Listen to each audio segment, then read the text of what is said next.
Hey guys, so today I'm going to be giving you an in-depth Sage guide with some in-depth ability tips for Sage. We're going to be playing on Split just because I think Split is probably Sage's best map. A really good map for her is Icebox. Sage is overall a pretty good agent. She's not the best agent in the game or anything, but she's definitely in a good place right now, I think. So first tip is use your utility is best whenever you play somewhat passive. So this might sound like, obviously play passive as Jet or as Sage, but really, you want to be playing for your heal, for your res, and for your slow orb. So say if I were to run up here like this and just peek and die very early in the round, that's really bad, mainly because your team is relying on your heal and your res. So if you die, especially with res and heal up, that's just going to be bad. So make sure you don't want to play too passive. You want to play pretty passive, but sometimes you also want to play a little aggressive because it's going to catch the enemies off guard. If you play mid, I'm going to talk about, actually, let's go to the next tip and then I'll explain that a little bit more. The next tip is use wall to slow enemies.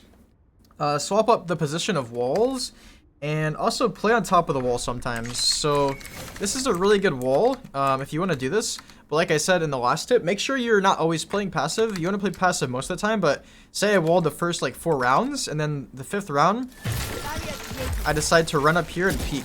This will get you your free kill. You drop off, you fall back to heaven, and then you have your other abilities, right? So this is really good just because it's going to get you a free kill most of the time. Most of the time when this happens, they're just going to see the wall as like an object you need to get through.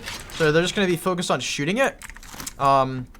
And then you can take advantage of this by just kind of swinging, killing one, and then coming back.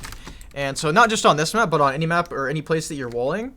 And yeah, the other tip here was swap up the position of the walls. So another good wall for mid here would be just like this. This is called walling A heaven. I'm not going to wall it. You can also swap between B and A main. You can wall either one of these. It really just depends where you think the enemies are pushing. So for example, if the enemy team is hard pushing B and your team cannot hold it for their lives, you can just be like, yo, I'm gonna wall it. I got slow orbs, yada yada yada. You wall it. Again, you can play on top of this. Be careful, of course, always when you're playing on top. You don't want to die with heal, you don't want to die with res, but this is what I mean whenever I say swap up the positions of your wall. And I'll just show you this other one over here. Really high ranked sages will do this. They'll kind of swap up the position of their walls. And then this wall especially right here allows your team to kind of play wherever they want.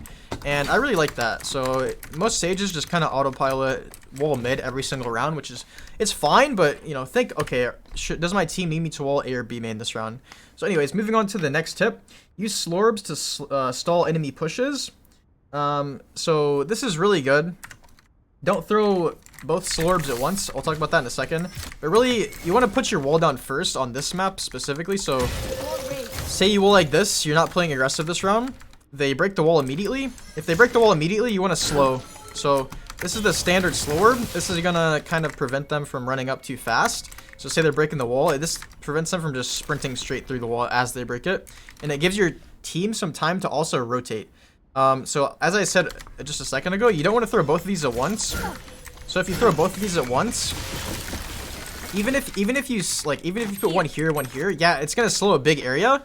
But you really want to place both of them. You want to time them like right as one ends, you want to throw the next one. So you can hear this, right? You can hear that noise of the slow orb, and then right as this one's ending, you want to throw the next one. Or save it, come back, and then throw the second one a little bit like this, a little bit later, so that it actually slows them as they're continuing to come up. It's a big nuisance for them if you do that, if you do it correctly. So don't throw both of them at once.